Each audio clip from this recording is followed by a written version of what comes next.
No flanks you need to mark, really. Yeah. And if you're playing Cloud9, they're freaking wild guys. They're all over the place. Yeah. Blabbers coming from behind your keyboard.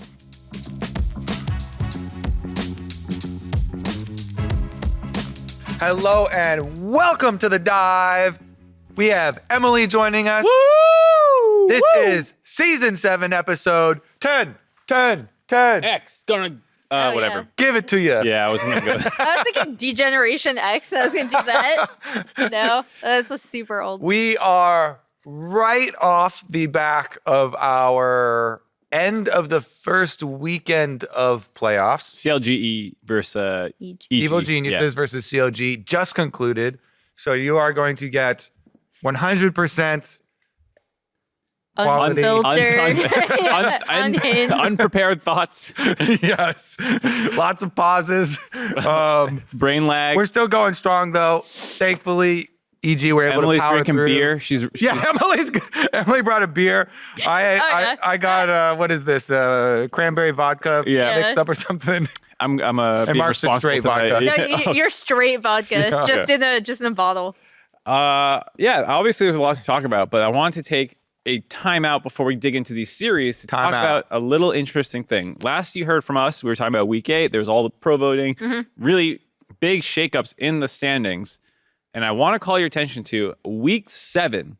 Before that crazy week 8, you had C9 and FlyQuest tied for first, EG in third, Golden Guardians in fourth, 100 Thieves in fifth, CLG in fifth, and TSM technically in fifth on the bubble to get into playoffs. Yeah. Which, if you look at the playoff picture after week 1, you have a tie for first going on. You have Back to reality. Yeah. it's literally like if week 8 didn't happen, it's exactly how it is. And I think week 8, I'm going to say it again, it was fraudulent. Not fully fraudulent, but fake news if you bought into any of the crazy swings that happened. So I have seen people talking about how, it's like week 8 was fake or week 8 was a lie.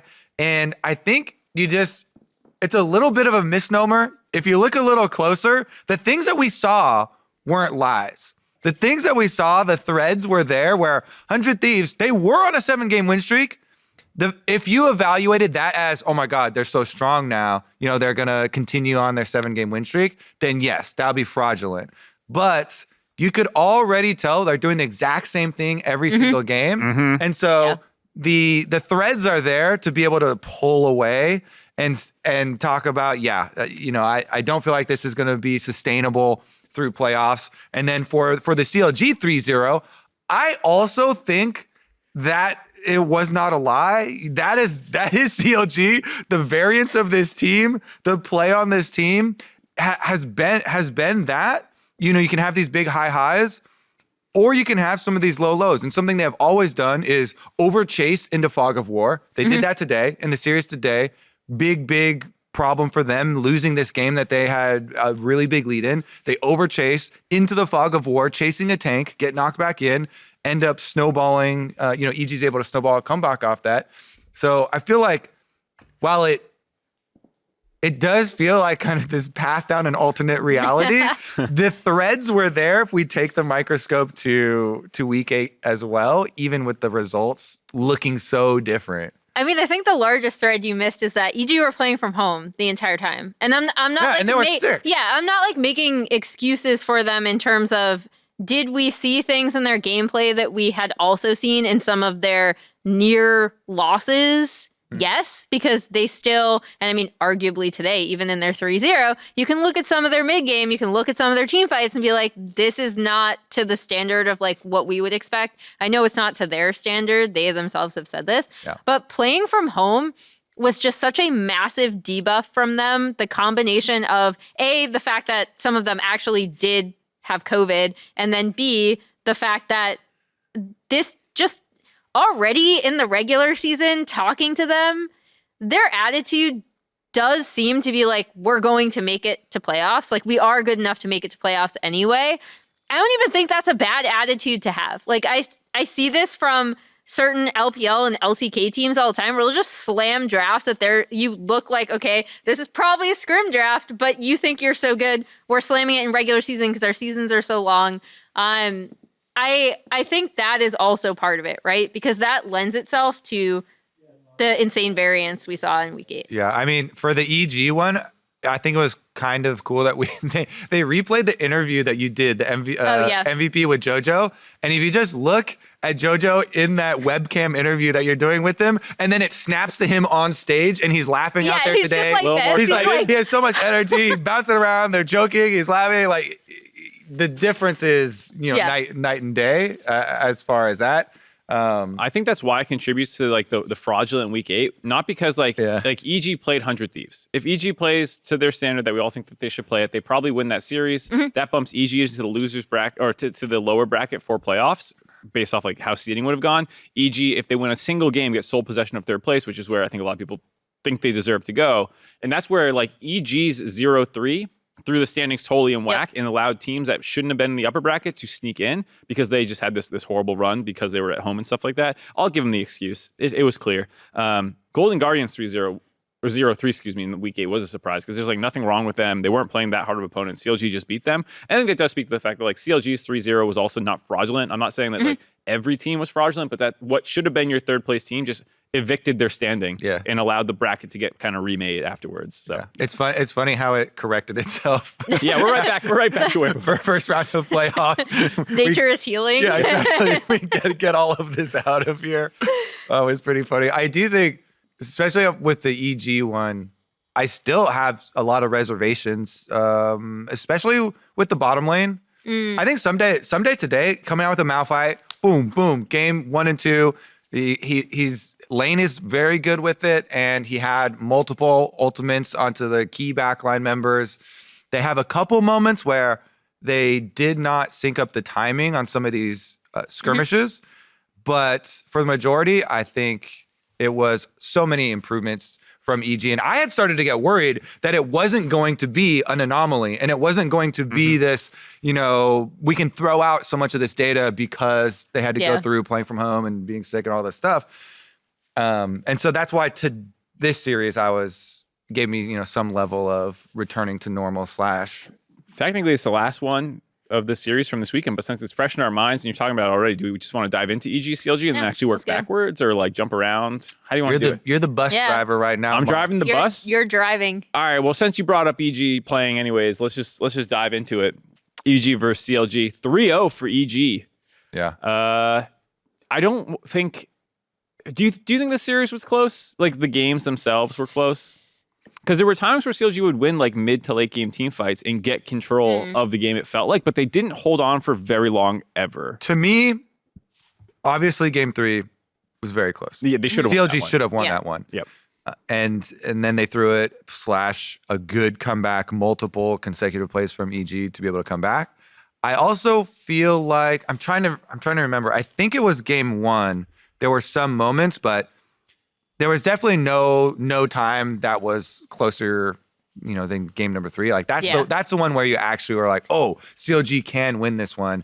In the other 2 games, it didn't really feel that way with how well EG were playing and having the Malphite be this guaranteed engage. The Jinx, it feels like I've seen Jinx die so many times over the past even 3-4 days over multiple leagues, not just our league, that as soon as I saw the first one, I was like, yeah, he's not going to be able to play the game. There's no way. Too much engaged. The game 2 actually was really sad for me from CLG, mainly because I could see moments where this composition would have worked. Like we have seen Vex in other leagues. I kept remembering that Xiaohu played it, but we've seen it into like a Yone, a LeBlanc, so this here it was played into the Ahri, and like their team fight coordination and just actual execution was not it.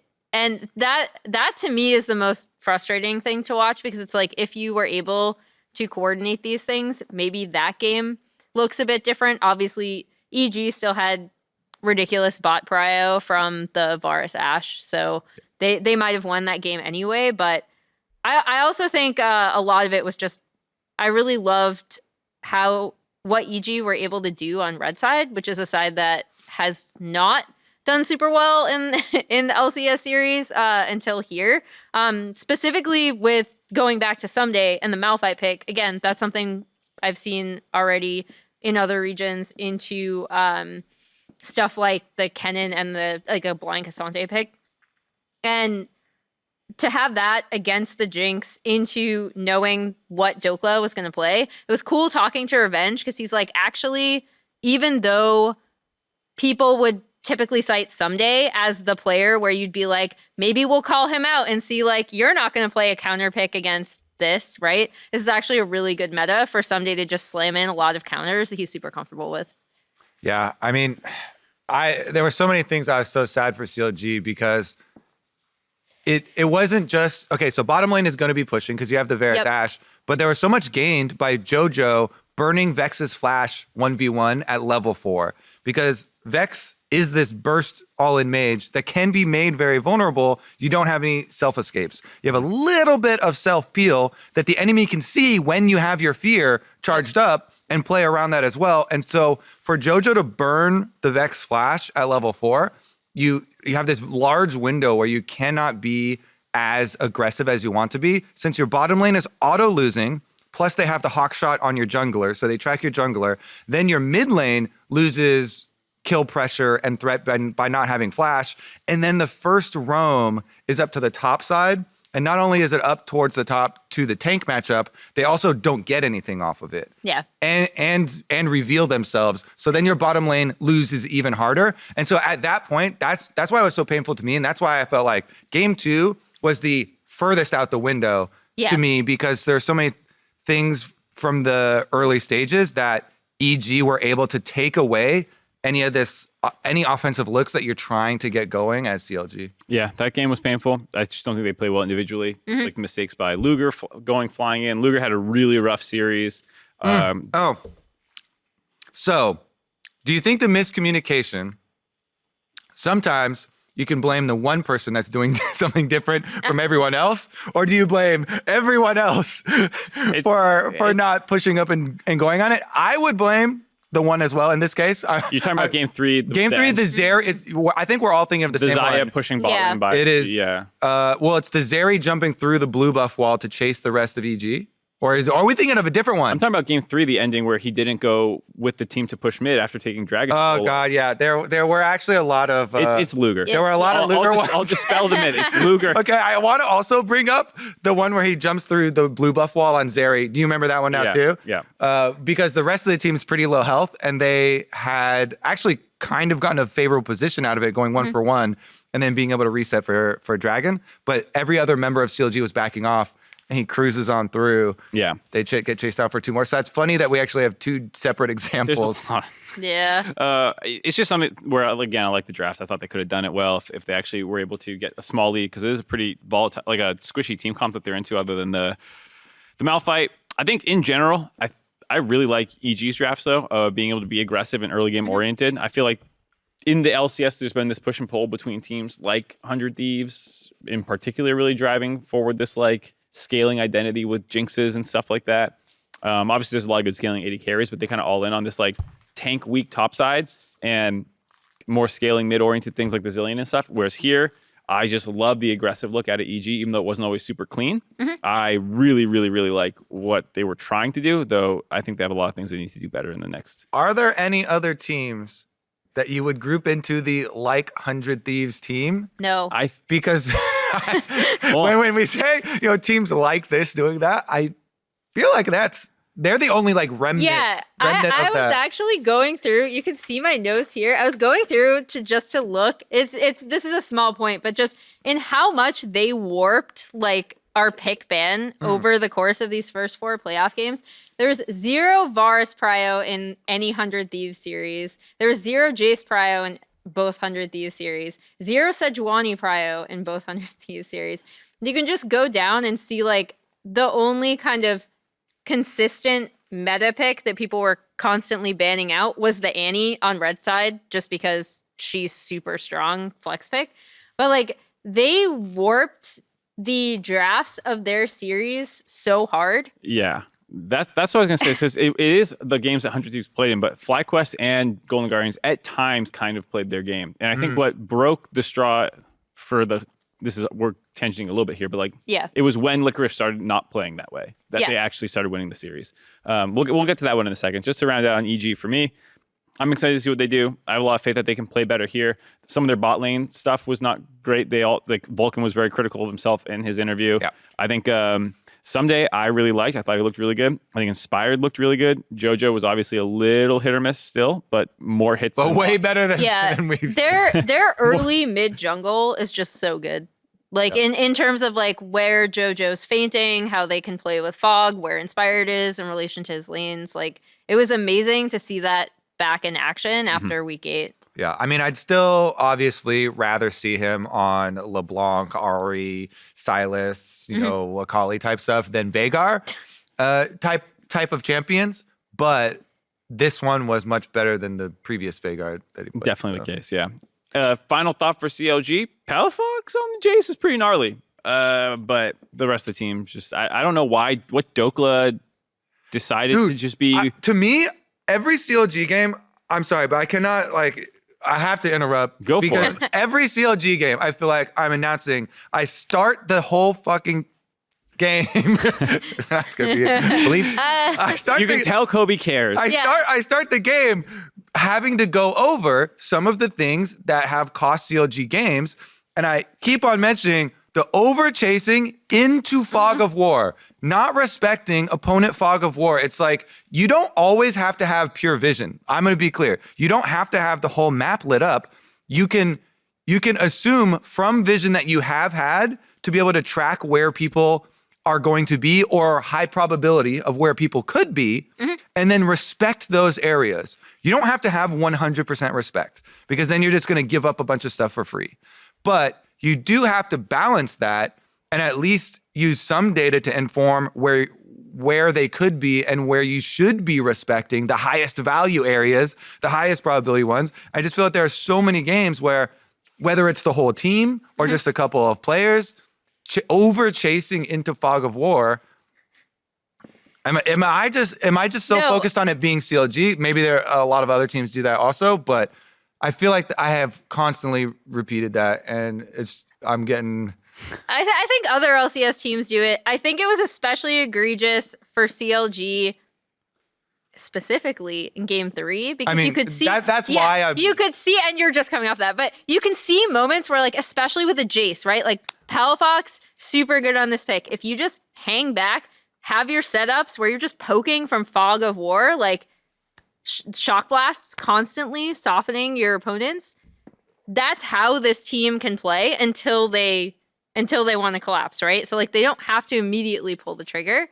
And to see that specifically with this team comp and how they could have played it out was super frustrating. I mean, obviously in that play, you can easily, we chunked him, he popped his gargoyles, you let him go. Some fish are too small, you throw it back, not enough value on that one, you don't want to go for that pick. You pull back, you have one person take the dragon while you don't give up the area around Baron because it's easily, you're talking about how strong the Jace is. You don't need 5 people to defend that Baron vision. You can have one person solo dragon easily.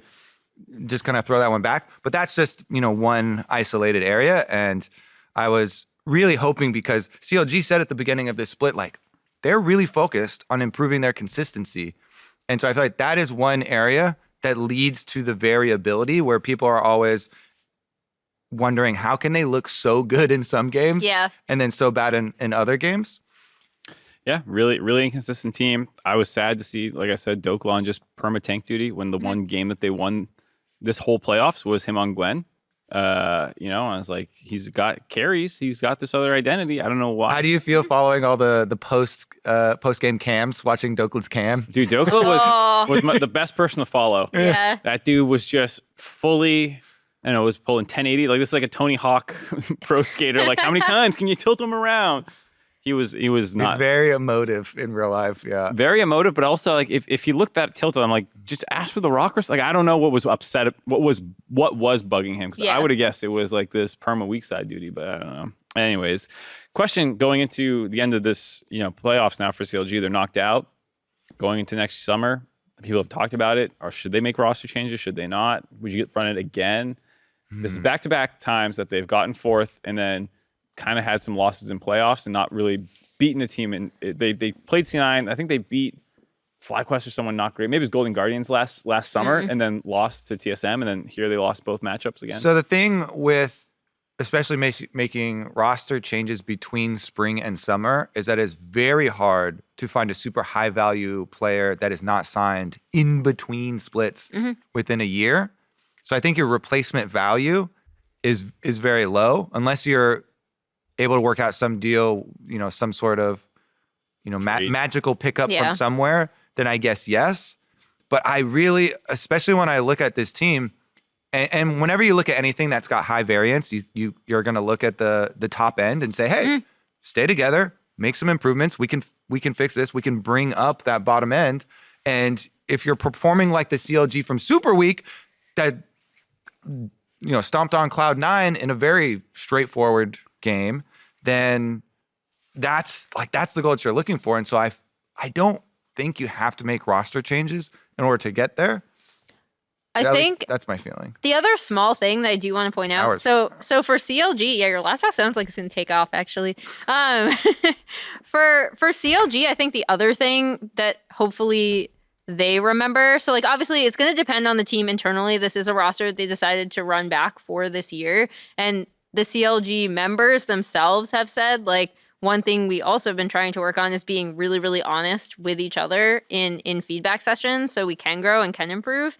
And even in some of their shakier games, talking to them, they would be like, well, at least we did improve on this specific aspect of it.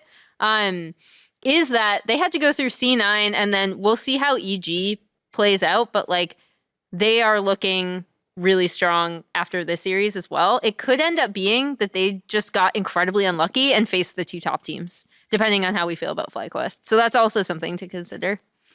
Speaking of FlyQuest, why don't we hop over to their first series against 100 Thieves. First one of the weekend, a 3-0 in favor of FlyQuest. Pretty dominant, I would say. I felt really good about it. I predicted 3-1. It was even better than I thought it was going to be. They seemed like a terrible matchup on paper to me. 400 Thieves with this okay, so you both like playing weak side, but Impact's the greatest top laner of North American history at playing weak side. You want to funnel your bot lane, but Prince has just been better all split long. And it's maybe Closer can play better than Spica sometimes, but Spica's been great this split. And I don't know, it just seemed like a terrible matchup. And I think it played out pretty much how I expected, where FlyQuest are just better at this and have more tools at their disposal where Prince can also play Lucian Nami like he did game one, where that's not something Double Lift and Busio do. And Vicla can play really aggro, or he can take scaling with Veigar. I thought that this was going to be a pretty big win for them, and it ended up being that way. I was just really glad because I had started to become very critical of FlyQuest in the last couple of weeks of the LCS when it started with, I can't remember what week it was, but it's the same week they dropped 2 games, and Spica gives the interview afterwards talking about how they have lost sight of how they should execute in skirmishes and their communication has really dropped off. They haven't been talking about what fights to take or even how they want those fights to go. And so that, in addition to the games that they started to just kind of lose pace in, really started me doubting. But this series kind of refilled the early FlyQuest faith that I had because Spica did a really good job controlling jungle again. Like you're talking about, Impact had some pretty big plays for them as well. I'm still a little bit concerned because I feel like there are going to be games where Vicla goes ham and gets pinched, or there's a couple ones where I don't know if it's down to communication or down to feeling, but their mid-game lane allocations, especially where they're putting Vicla and how far he's going up, he gets punished quite a lot. So I feel like that's one area where people can attack them, but I feel so much better about FlyQuest after that series. I will say also, I'm just very glad that they did their homework and you're able to punish the formula that was apparent for Anathema's chains for 2 weeks in a row by 100 Thieves. And we're doing all of our content being like, well, 100 Thieves, this rocket, it just keeps going. They're on a 7-game win streak, but they're doing the same thing every game. It's very clear. I hope somebody punishes them. I hope somebody. And then somebody did.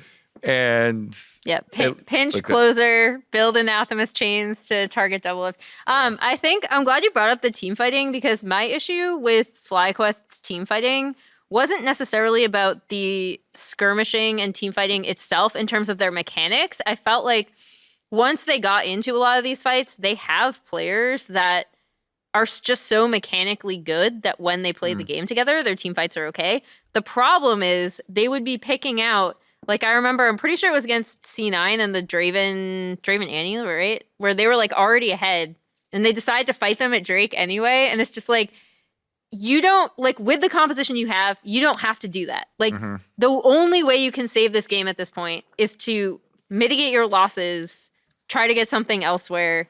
And, like, there were a lot of times where it felt like they thought they could take a fight and they wouldn't have the items, or their champions just are not at the point where they technically come online in the game.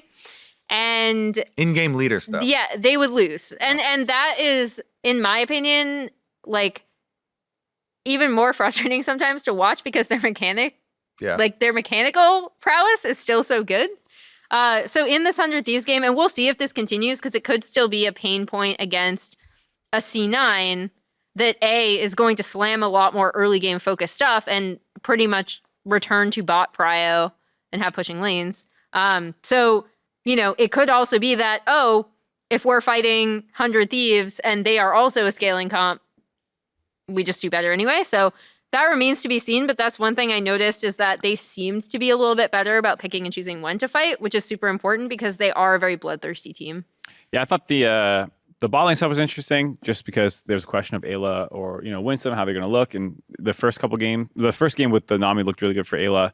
But then Double Lift and Busio were able to get some advantages. I know 100 Thieves really targeted a lot of stuff towards getting Double Lift ahead. And it was cool to see that FlyQuest were kind of like, Prince can fall behind, he'll be fine. And then actually get other parts of the map ahead. I thought this was an incredible series for Vicla. Like, people were really down on him. You're talking about a lot of the I was.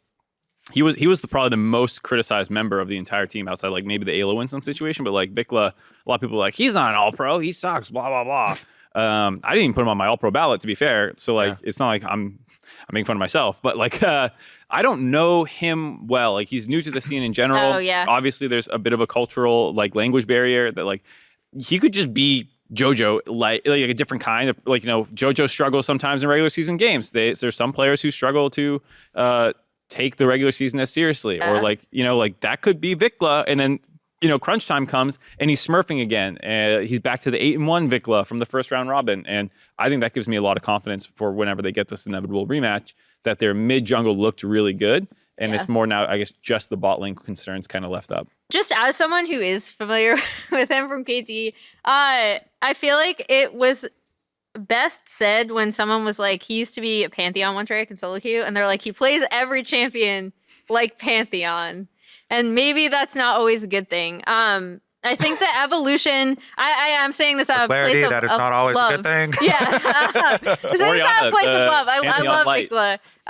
But I think like he is, with this team specifically, he has to learn how to play with them, right? And to your point, like, the big thing for him going forward is going to be not his mechanical prowess, but how far up is he in a side lane? How much is he paying attention to the rest of the map? Because there are, and one of the things in evaluating him in fights, when I was looking at All Pro, was like, okay, how many, like, there were times where he would die in a side lane, right? Or he'd like get caught out. But then there would also be fights where he would be the one initiating, and he would actually soften up everyone enough. Prince comes in and cleans up. And I'm like, that is the ideal of what you want. So I weirdly hope he doesn't lose that, but I also hope the team doesn't, to the point I said about team fights earlier, doesn't always play around that, because I also don't think he should be your primary initiator, because sometimes he goes like way too ham. Yeah, I think it is very beneficial for him to be on the team with Impact, and I hope that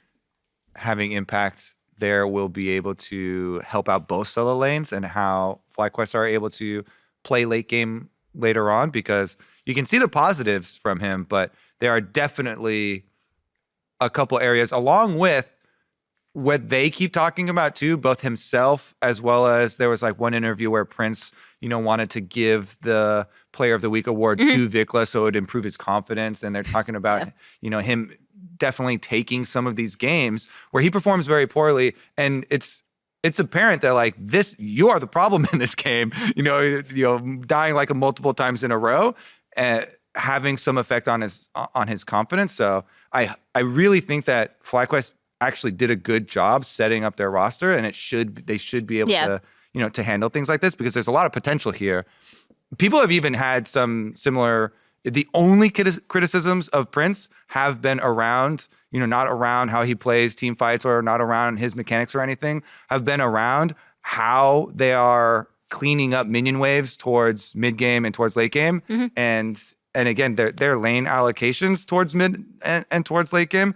And I think that those are things that I would feel pretty confident as FlyQuest in not having be a reoccurring issue, be able to improve on these. And once you have more time together and everyone is on the same page of how to play out mid and late game, that they won't be a big opening for opponents. But I think I'm of the opinion right now that finals is going to be FlyQuest versus Cloud9.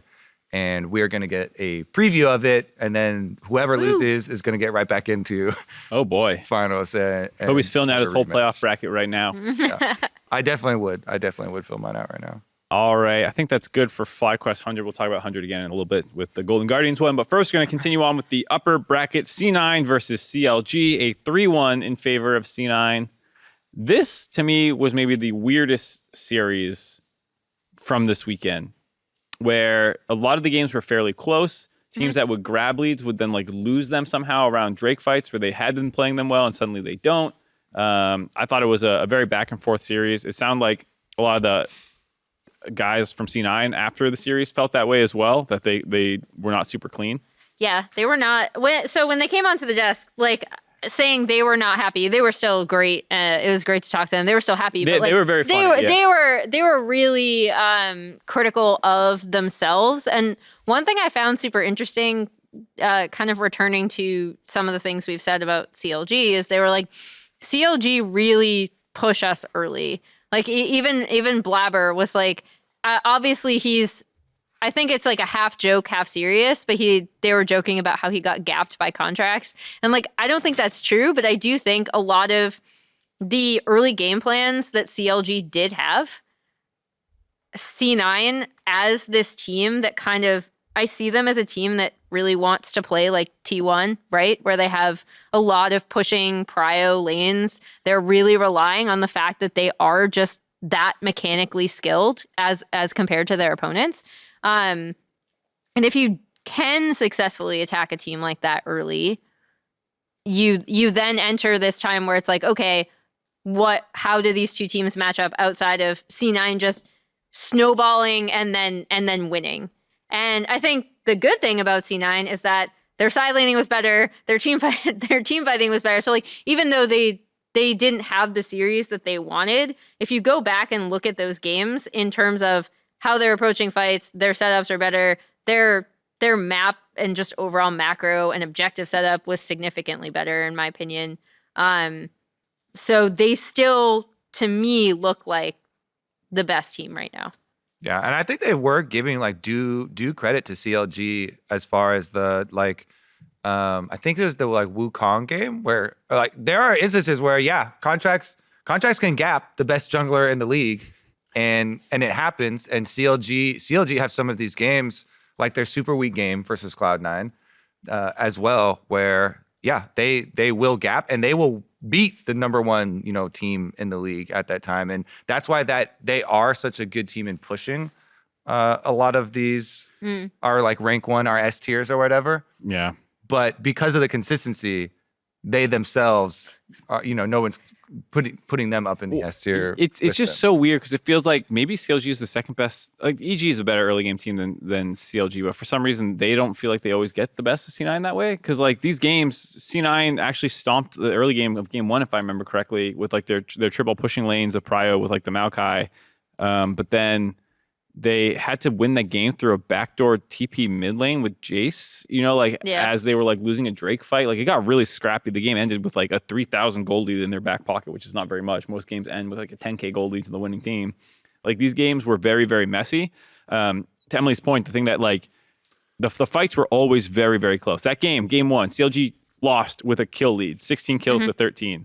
But what they always had in their favor for C9 was better lane assignments to collect farm and better, I wouldn't even say fight setups, because I think a lot of their fights were actually not great setups, but better dragon control. Their objective setups were way better, yeah. Yeah. So like, especially Drake control overall in that series. CLG got gapped by C9. Yeah, I felt like when C9 was there first, it was hard for CLG to find a way in. And when CLG was there first, they often got bullied out a lot easier. And like C9 knew how to approach the Drake pits or which avenues to take to get in.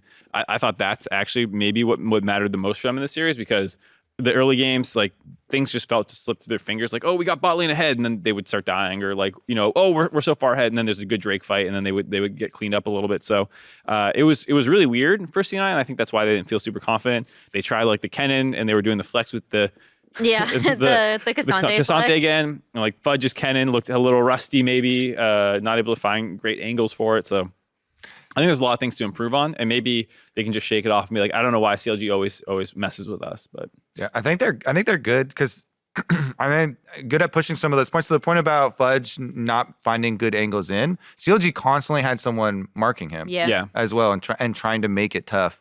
So they did have, to be fair, their own good fights too, where like M&S hopped the wall that one time. He had a really good Yone game that like I don't think the early game was good. I could be wrong, but I remember in mid to late game team fights, he got multiple 3-4-man alts, checked people who were trying to flank. M&S. So where are we standing on him? Because I actually put him first All Pro on my team. I didn't have any qualms about the number of games played, but he. Especially because you watch his stream all the time too, in solo queue, in champs queue. There are some games where if he starts to get behind, you can kind of feel he's going to get really behind, and kind of tries to fight his way out of a losing scenario. So I can definitely see, even though Cloud9, I would put, obviously, I still think they're the best team in the league. Yep. Still favor them and would fill out my full bracket to have them champions.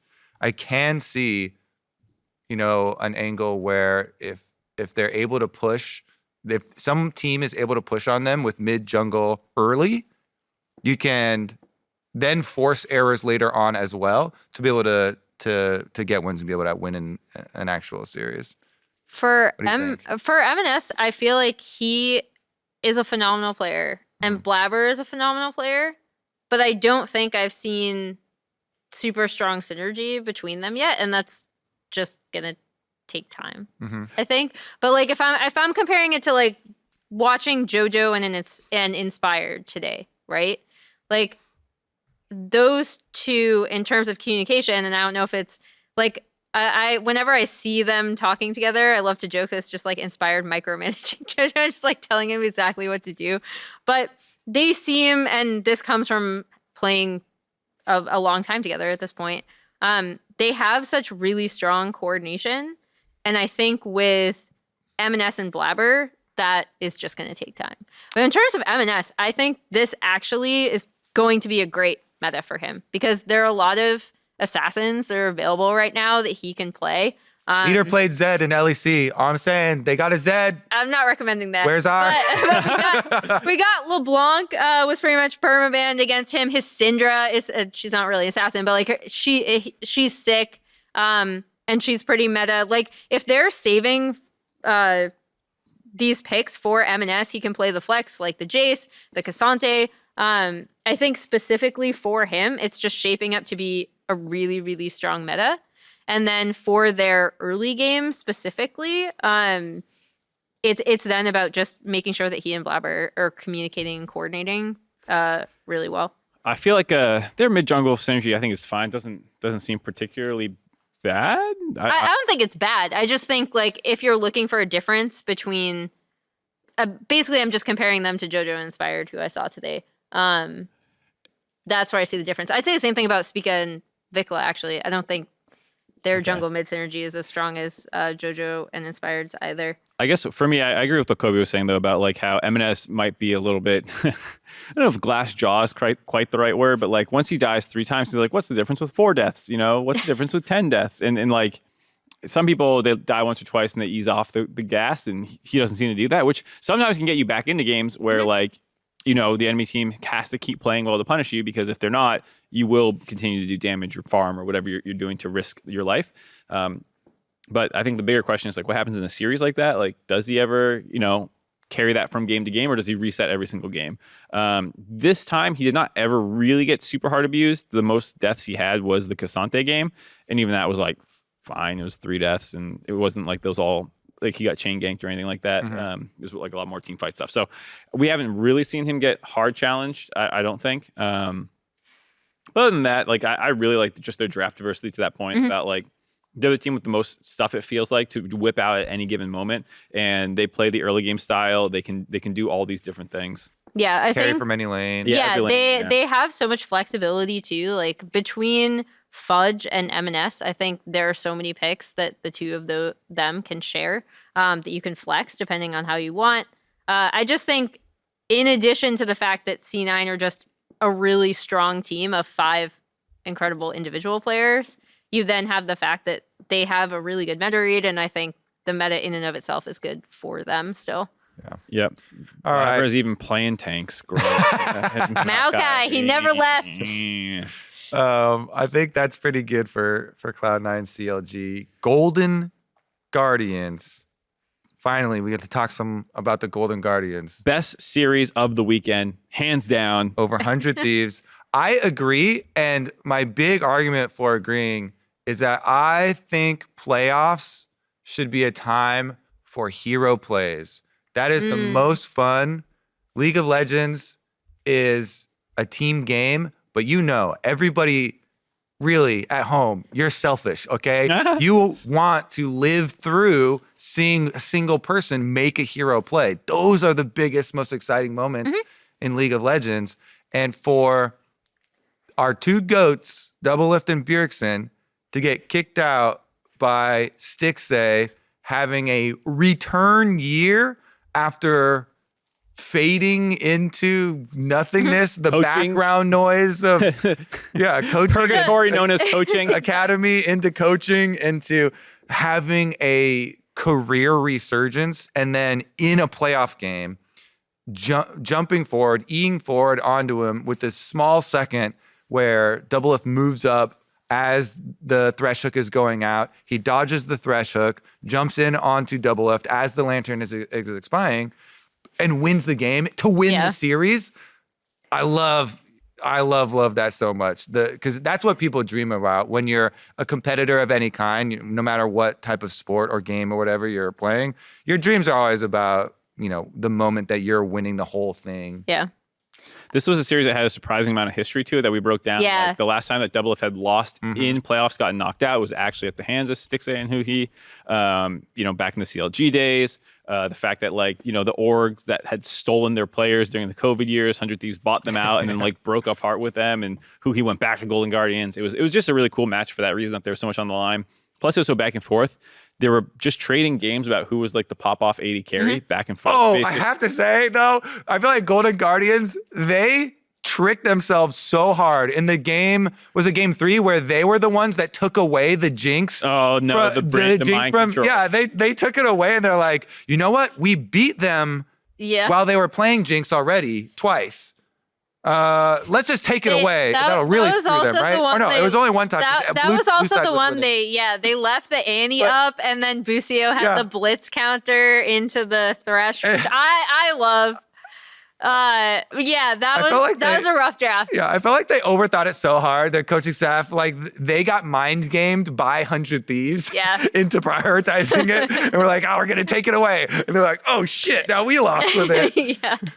Yeah. Wait a minute. Especially after they had, I'm pretty sure it was game 2, right? They played Lucian game. They played the Lucian Nami, which is the pushing lane. Stixxay went 5-0 and 10. Yeah.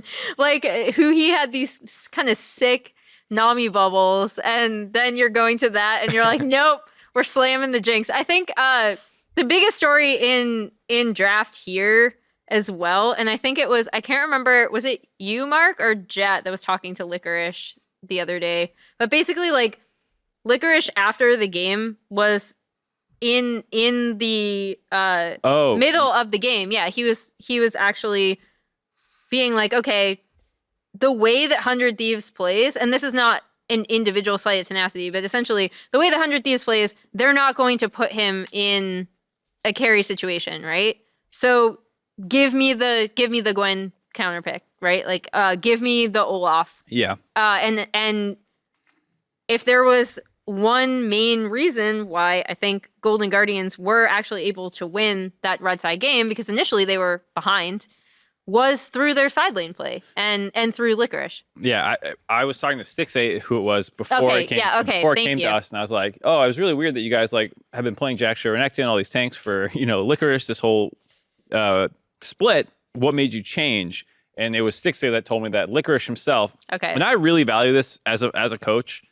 From when I worked as a coach, like a pro player who can come into a meeting after a game and be like, should I do this next game? And they have their own ideas about how the series should evolve. And he basically said, is closer coming top at all? You don't have perfect vision to that point you're making. You start making assumptions. And he's like, it feels like they're always bot lane. And the coach basically was like, yeah, they're never on your half of the map. And he's like, okay, I'm going to start playing weak side counters, basically, like Gwen, which you don't like gank for, but like just pick her into tanks, the Olaf, these kinds of things. And that, I think, really changed the dynamic of the series because Closer was permabot. This is like the oldest, lamest versions of CLG with Golden with Doublelift back in the day, where like they just scrap bot lane constantly and his jungler's in his back pocket. And it's really one-dimensional, not just in terms of the draft, but play style, because enemies, teams that are smart, will start exploiting that, not just in draft, but in game, where you just start playing really disrespectfully. And I thought Licorice's 4% was like 44% over the course of the series, because he was like, I have nothing to fear. Yeah. And I thought that was just so cool to hear like a player coming up with that own adaptation in the series. And I thought that was just awesome. He coached himself.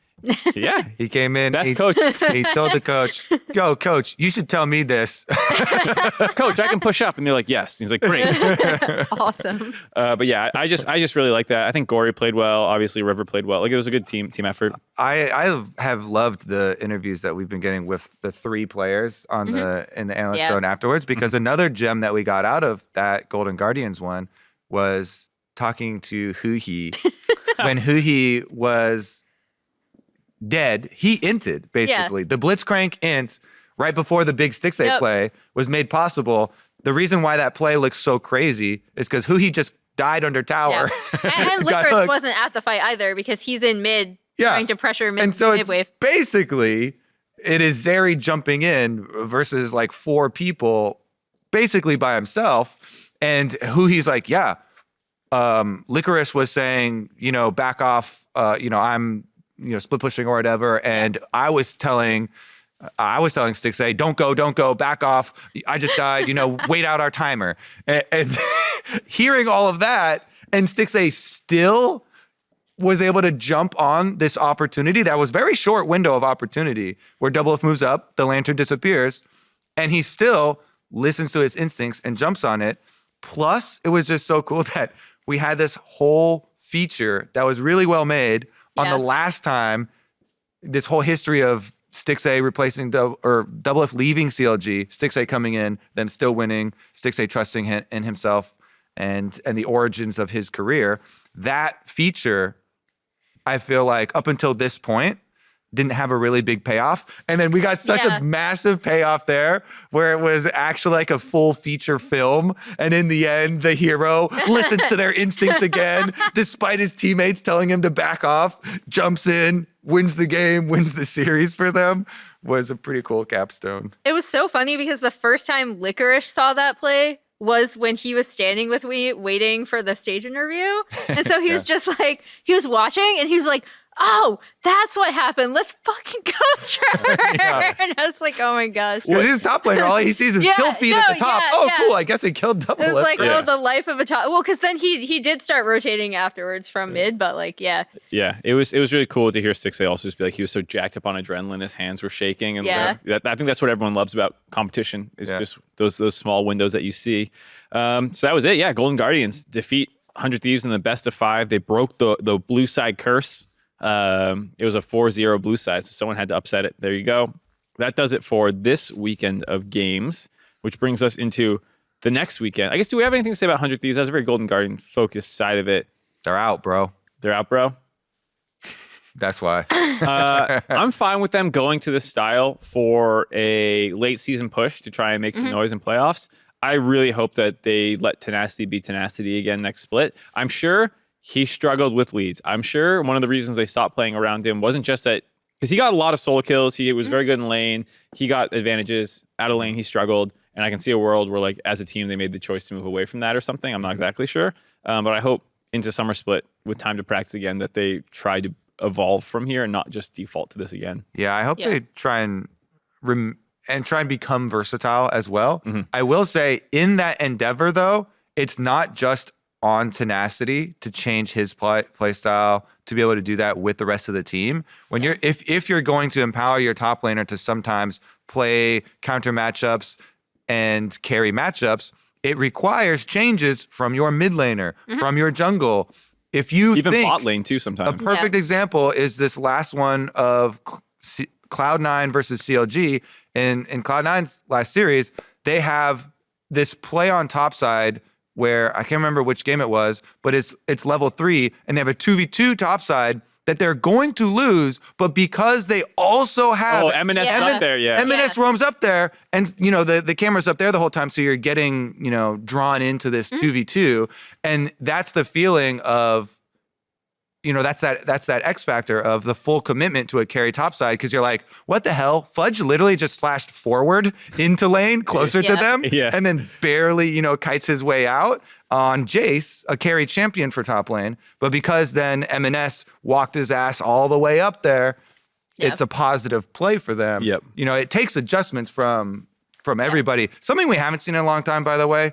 My brain is just bouncing one idea popping up to the other. If you're going to do this, I have not seen a support recall early timer immediately beeline it out of top lane to make a support gank in a very long time. And that is fair in tank-to-tank matchups because the value is not there. But if a change like this occurs and there are much more of those carry matchups, I want to see those supports making their recall timers matter for top lane too, because the balance team keeps making little changes to make more power for top lane. And if they're both playing carry champions, the small nerfs to dragons coming up is going to also lend a little bit more power into topside and Rift Herald and stuff like that. So supports also, you can gank. They gank mid. Who he ganks mid? He ganks mid. Ganks mid a lot. And like I said, it's totally fair. Don't do that in a tank versus tank matchup. Don't waste your time.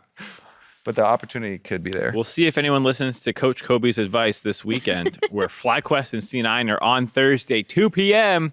Has anyone flipped from C9 being the best at FlyQuest? Anyone? I could easily do it if you told me to right now. Do it. Predict FlyQuest. You won't. I'll predict FlyQuest. FlyQuest are going to, let's see. Now I got to craft my. Why it's gonna work? Now I got to craft my. All right. Well, while you think of that, I'll go C9's still gonna win this one. I think the versatility, like we were talking about with the drafts. I think, I do think that it's very close. I think it's closer maybe than people give it credit for, because even that. I think it's really close. Even that tiebreaker game on week 8. Yes, Berserker was insanely far ahead on the Draven, but the rest of the map, if I remember correctly, was not bad for FlyQuest. Like, they were pretty close in that game. It was just that Berserker was absolutely smurfing. But like, it wasn't like, they were just absolutely getting pounded by C9 everywhere. If I remember, he did well in lane, and then it wasn't until that topside play where he ends up getting with the bailout. Yeah, exactly. That he like really, really started destroying them. I think, and I also think C9 are the best team, but I think a lot of overwhelming like C9 are here and FlyQuest are here, where it's actually a lot closer, is coming from the fact that when C9 win, it is typically insanely dominant. Again, they're playing around like all of these prio lanes. Blabber, even if he isn't in his lanes, he's counter jungling. So when he comes to team fights, he's actually super farmed up and sometimes a lot of the time stronger than his opponents. They're Drake control specifically has been really, really good. Again, off of bot side prio. So like when they win, I think it looks so dominant, and that's where like a lot of the perception is coming from. I think it's going to be really close. I'm also going C9 for very similar reasons. I think they're a lot more flexible between their solo laners. I think they're more flexible with how they want to play, because even if they don't want to play a pushing bot like an Ashe Varus or something like that, I feel like they can bust out obviously Zeri lanes, Aphelios lanes. Berserker is insane Aphelios. I don't know if people remember that, but that was like originally when we were like, this kid is cracked. It's because he was gale forcing in on Aphelios and just destroying people. So I think that this meta is just so strong for them. I don't really see them like getting super, super hard countered in draft. And maybe I'm wrong about that, but like right now I can't see it. I'm with you on I think that actually the top side is extremely close. I actually give it to the bot lane where it's more C9 favorite, and not because the AD carries, but the support mismatch, I think. But like top lane, you have this clash of styles where Fudge is all in on early game stuff, it seems like, for the most part, but he can obviously go weak side. That's what Impact naturally does, but he does sometimes play the carries as well himself and has his unique pocket counter picks and stuff like that, or GPs or Mords or whatever, if he ever wants to do those. I think the junglers are very even. I think Vicla from round 1 versus Eminez from round 2 is actually very close, explosive matchup.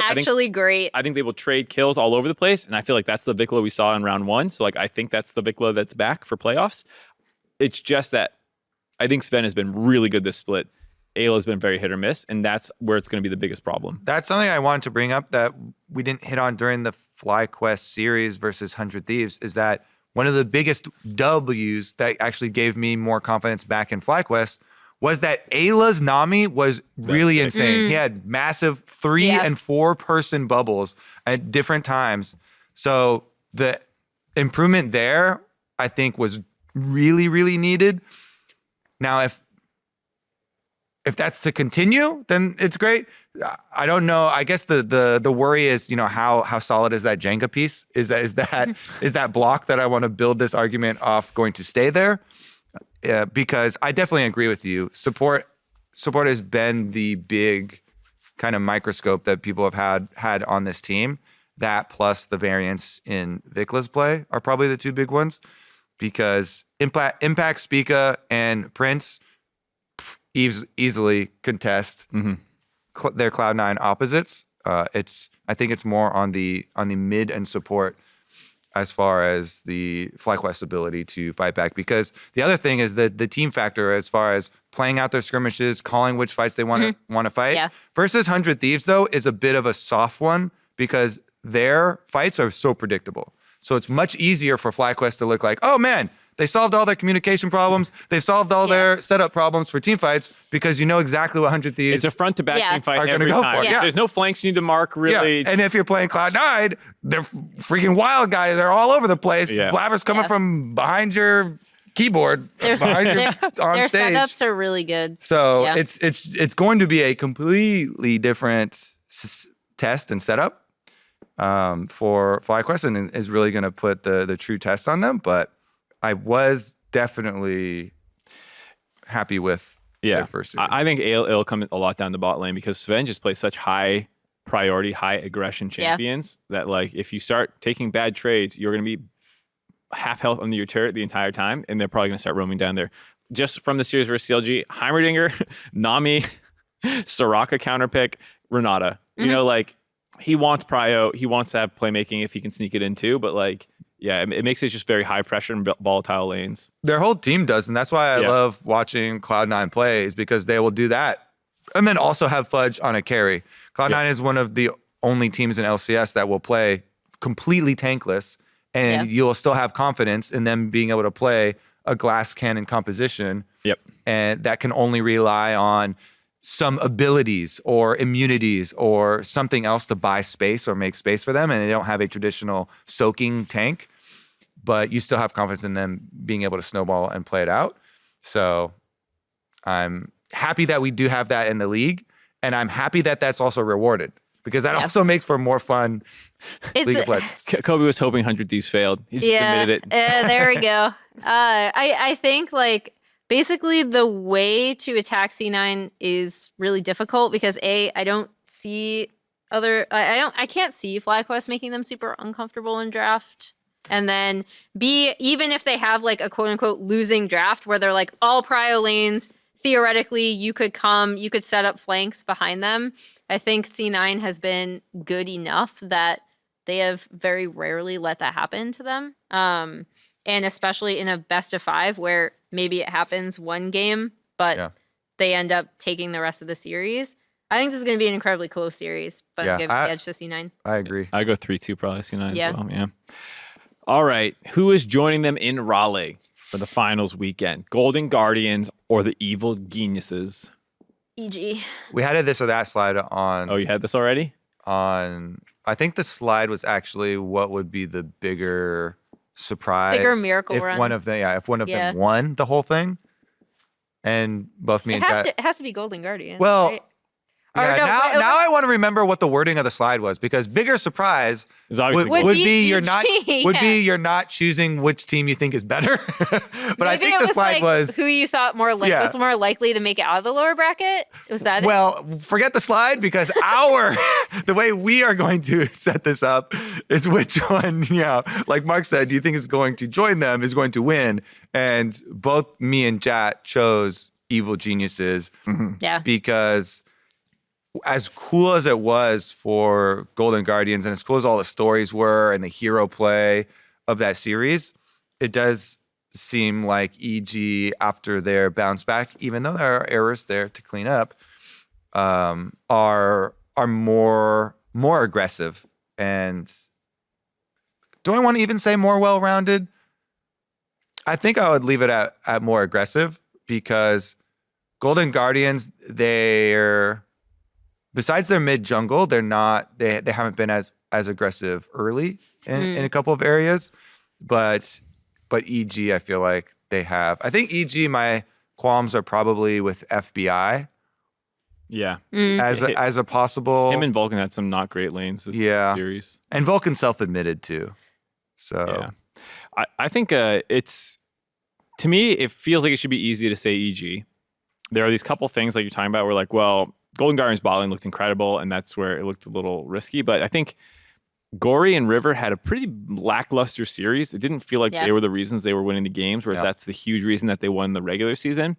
In a world where they can bounce back and actually contest, Jojo and Inspired, who were the clear strongest point, I felt like, for EG in their series, like maybe it makes it closer.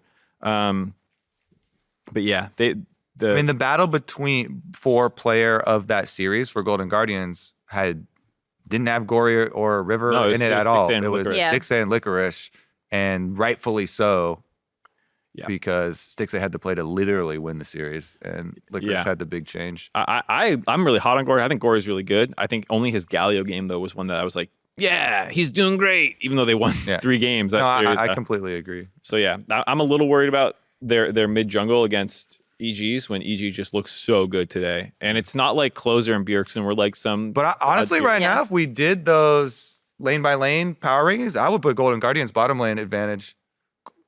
Stixxay and Huhi. I think Stixxay playing with confidence. And when we had him on our hour interview on the dive, him and Licorice talked a lot about confidence and how much it changes you and how you play. He definitely feeds off of that. And for Stixxay to come off a hero series winning play, he will definitely have that coming into this next series versus EG. So I would put Golden Guardians bottom lane advantage, but probably rest of the map EG. Mm-hmm.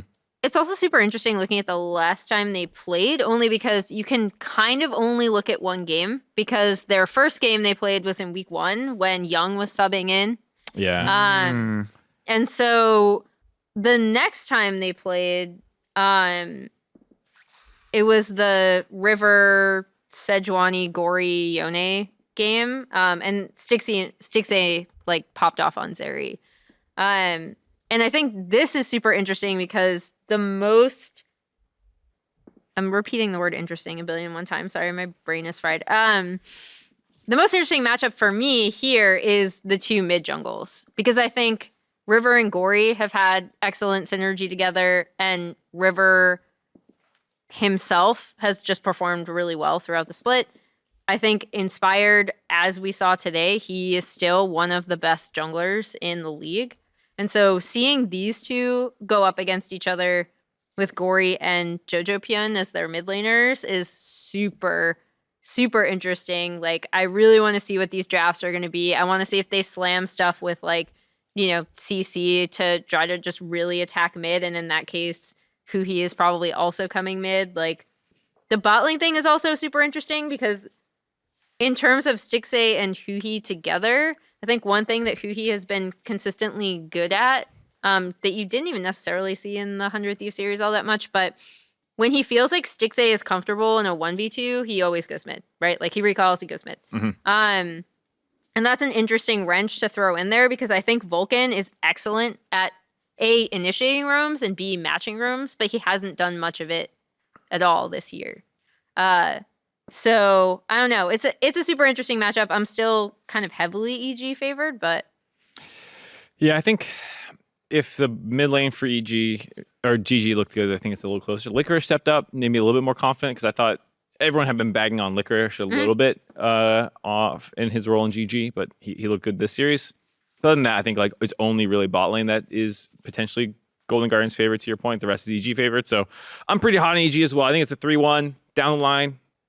Thoughts, predictions? I'm trying to go Series between 4. 3-0 or 3-1. I'll go 3-1. I've got myself up to a 3-2. Oh, look at you. I don't think I can get over the line to turn it into a Golden Guardians win, though. Got to keep doubting them. Got to keep the FU hats going. Like, I want to say, if I remember, I'd have to go back through the games. The one standout game I remember from GG is when they actually played a poke comp well and like marked their flanks well. But that was like a single game. Yeah, they had single games that were just really good. I think in a best of 5 series against this EG, that's like not from home EG, it's just going to be super tough. I'm doing a lot of work convincing myself that it's actually pretty close. Golden Guardians have done a lot to adapt to each meta. Like, they were really quick to jump on the Jace Elise combos when Elise was ever left up. That was one of the poke comps they also went off of Stixxay. Yeah. Stixxay's Ezreal has been magnificent.